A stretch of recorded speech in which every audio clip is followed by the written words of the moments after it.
And Chief Meteorologist Brian Hale standing by. As you mentioned, Brian, the only game in town right now, the tropical activity. Yeah, we've talked enough about plain hot weather. Now let's get into the exciting stuff. And that is the tropical update that's going to influence our forecast. Got to have that. We need some rain around here, so bring it, I say. Here's a look at our first tropical storm in this view. We have this tropical storm in the southern Atlantic. That's going to continue moving to the west. I'll show you what that's all about coming up in a bit. Then we have a developing area of low pressure just west of Cuba, now on into the Gulf of Mexico, that's going to be making its way over the next couple of days toward the Texas coast. So we've got two things to talk about.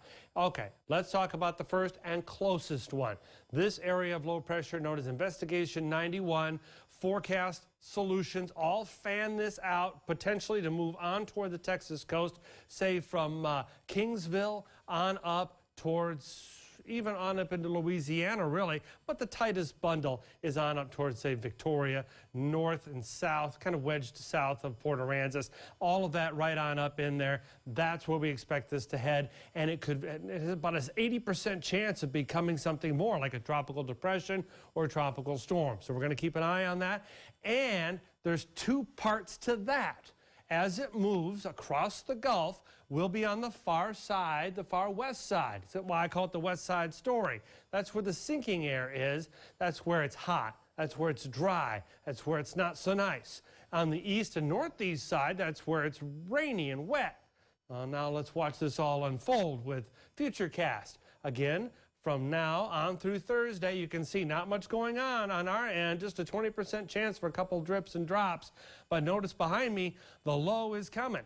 And as it moves on closer and closer, now it's going to be a rain maker. Before it was a rain killer, now it's a rain maker. And it's Friday, 3 o'clock in the afternoon, and look, it's game on for the coast and on back down into deep South Texas. So that's how that's going to unfold.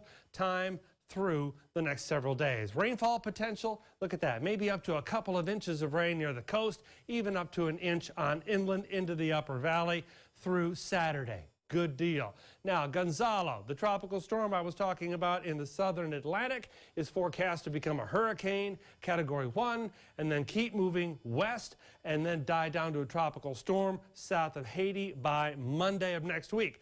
Ooh, lots to talk about there. Now, that doesn't influence the valley anytime soon, but we keep an eye on that track just in case it curves back up toward the Gulf. Tonight, 78 degrees.